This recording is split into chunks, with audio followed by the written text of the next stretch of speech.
Right, good evening, ladies and gentlemen. Welcome to episode 17 of the Australian Gold Weekly Review. This is Ved here, finance analyst at GoldHub Australia, and joining me is the managing partner at GoldHub Australia, Mr. Brian Chu. How are you, Mr. Brian? I'm doing all right, Ved. I can't say this week has been a particularly great week if you look at what's happened with gold and silver and gold stocks. There's been some big changes in my life. In fact, so we actually we made an offer to buy a house in a neighboring suburb. It is actually our first home purchase. We're glad about that, but at the same time, we're a little bit nervous as the markets just look a bit like it's on the edge, not just on gold, but just a general economy. So that's why I am, you could say, a little bit heavy-hearted, but at the same time, I am excited about what's happened. Well, Mr. Brian, myself, everyone at GoldHub Australia, and everyone viewing this video would obviously like to wish you the best of luck and also congratulate you on your home purchase. And, you know, I certainly, and all of us at GoldHub Australia, we do hope that everything goes well for you. This series is a series where we get into gold, silver, oil, the ASX Ordinaries Gold Index, as well as a few select metals and mining companies where we think there lies value, or where we think that there is a story to uncover. So if this is your first time watching, welcome. And there are 16 other episodes that are lined up for you to watch already on YouTube. And ever since the last 3 episodes, we've been dividing our video into 2 sections. So the second section of the video is a members section, for which the only thing that you would have to do for absolutely free of cost is just go to the GoldHub Australia website and sign up for the membership, which only takes 5 minutes of your time. That way you would be able to get into exclusive insights into metals and mining companies, which barely any other company would be covering at this scale and at this stage. And that is the aim of GoldHub Australia, is to really get into detail in order to supercharge your investing journey. And at the same time, none of the content that we discuss in this video would qualify as financial advice. And that if you're on the outlook for financial advice, we recommend that you seek a licensed expert. So without any further ado, let's get into the video. Starting off with gold, not been a great week for the yellow metal, obviously. It's been sideways despite a few conducive macroeconomic factors that could have potentially influenced the metal. So gold closed at $4,069 US dollars an ounce, and it fell from $4,100 earlier in the week due to easing rate cut probabilities, which is, I would say, expected. But then what wasn't expected was the fact that stronger than expected jobs data released on Thursday and did not strongly influence gold. At the same time, the US dollar index continued to rise and approached 100, which led to an increase in real yields and caused gold to close at the 4,060 to 4,070 US dollars region. With the rate cut probabilities now at round about 27%, I believe. 27% is for the 3.75 to 4% range, and 73%. Yes, rate cut probability is now lying at 73%. What do you think? Where do you think the Fed stands with this, Mr. Ryan? Are we going to see a rate cut in December or not? And if yes, what could be the path for gold, especially considering the fact that only last week the probability was 45%. And now it's 73%. So these probabilities are behaving like the All Ordinaries Gold Index. We actually had a wild week this week in terms of the market's expectation on whether the Federal Reserve is going to cut interest rates or not. And personally, I think the market has also become quite fearful about the prospects going forward, because while the jobs data look okay, it's worth looking at how the Nasdaq actually led the markets down, and it also caused the broader market indices to be down quite a bit, especially in the second half of this week, and that has actually caused gold to also whipsaw quite a bit this week. I think what's really important to note is while the markets and the indices look good, there is a lot of fear about the future of the global economy. And the reason why I say this is if you look around the world, there on the surface, the numbers look okay, but people in general are not necessarily feeling that at all. Whether it's unless you're the super rich people, I think even the upper middle class, the middle class, lower middle class, the working class, a lot of people are quite, they're flat out. They are stretched beyond their limits. You also sense businesses, the large businesses are cutting jobs, while the small businesses, they are actually not. It's not easy for them to hire if large businesses aren't doing well. Very few small businesses are going to be exceptions, unless you're in a sector that's growing or you're in an area where there is very little competition. But with so much information out there, with so much interconnection in our economy, it seems like these types of things are not really, everything's moving in a similar direction. And that's where there is a combination of the markets are quite tired, having rallied for so long, and the valuation of many companies are quite overstretched. And I would say with gold and silver, as people look for security, even though there's an appetite for safe haven such as gold, we can see that given how far it's run since August, those have actually caused gold to lose its steam as it tried to break higher.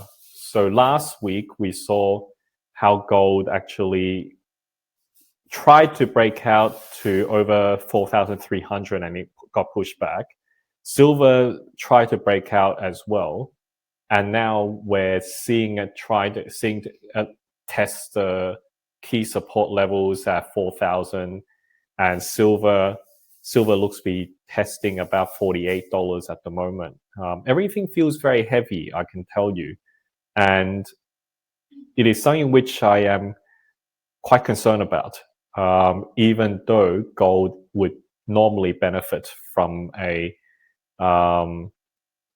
from market fears and also economic weakness. We just have so much liquidity, and the markets are currently not sure how much of that liquidity is real and whether we're going to see that liquidity suddenly explode or implode and cause the selling wave to take momentum. So slightly long answer, but I think it's worth our viewers to digest this. And I think what I'm saying will resonate with quite a lot of us, especially because the problems on Main Street, people are feeling it. They may not know how to verbalize it. I'm hoping to put those words and that it actually is something that they can feel. Right. Thank you so much for that, Mr. Brian. And now, moving on to silver. Silver's closed the week at US dollars 49.55 per ounce. As we know, as you just mentioned, it's back below $50 an ounce. Followed suit with gold, as usual, and tried to break out on Wednesday to US dollars 52, but that did not hold, and therefore a strong pullback after last week's close. But we do have something in store in terms of silver later down the line in this video. Oil is again down to US dollars 57.69 per ounce. Not been doing too well recently, and the same narrative as every week. There's, oversupply and tightening demand, especially, I believe, across the Asian manufacturing sector. And as far as the ASX All Ordinaries Gold Index was concerned, it fell by 900 points this week, approximately to 16,225 points. Now, news articles have begun to link slumps in silver with fall in mining stocks. All major producers are down between 4 to 6%, and with Westgold down 7%. Last week, we did to an extent cover how moves in silver affect gold mining stocks more than gold itself. So do you have any discussions or any comments to make further on the relationship between silver and gold mining stocks? Perhaps take this, one a little deeper, and followed by that, are there any changes to the weekly fund asset allocations in light of gold producers falling significantly? So it was a very rough week with gold stocks, and it actually mirrored more the fluctuations that we saw with the price of silver more than gold. As we saw, silver did try to break out last week, and also mid this week, it did spike momentarily to $52 an ounce, and then pulled back and closed at 49. The ASX Gold Index and also all the other major gold indices, they fell more than they rose.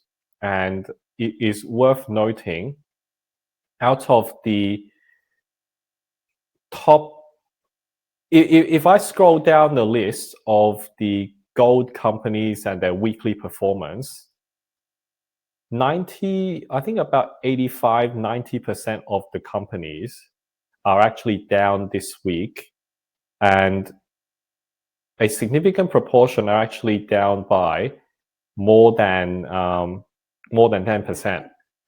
So it is actually quite a tough week. And even among the large producers, Newmont was actually down 8.5%. Northern Star 3.8%. Evolution Mining is almost 6%. Vault Minerals was down by 12%, over 12.5%. Alkane Resources almost 12%. Kingsgate Consolidated 15%. Black Cat Syndicate almost 12%. So we're actually seeing quite a number of people actually selling right now, and that probably reflected silver.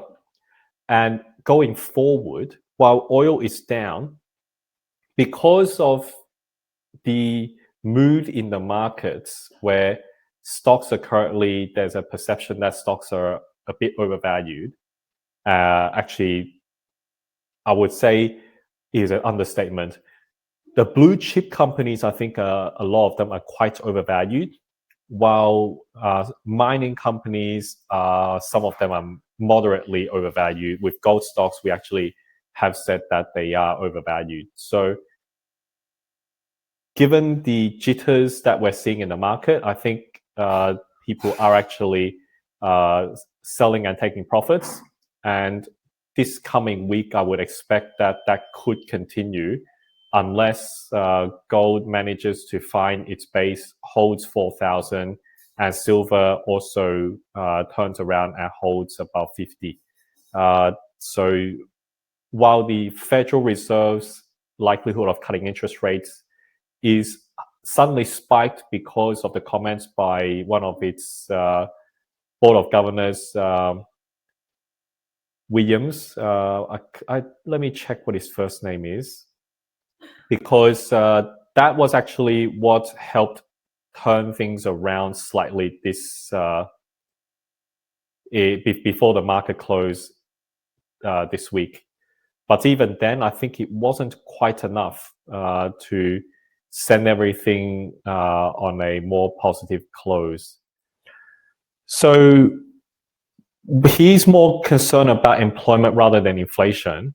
And by showing that he's more concerned about that, and that would be a reason for him wanting to vote for an interest rate cut, that is probably more realistic, a thing to deal with for the US right now, rather than look, in all honesty, the Federal Reserve really lost it, and so did most of the central banks around the world in their policies, and we're now watching them try frantically to try to keep this ship from sinking, even though there's so much water on board and also in the hull, and the pumps are not really working. Right, interesting insight. Thank you so much, Mr. Brian, for that. And now that we've sort of built a base around gold producers' performance this week, coupled with the action agenda of the Fed, I think it's a good idea to move on to the member section, wherein we get into one of those producers that has been following this downtrend for quite long.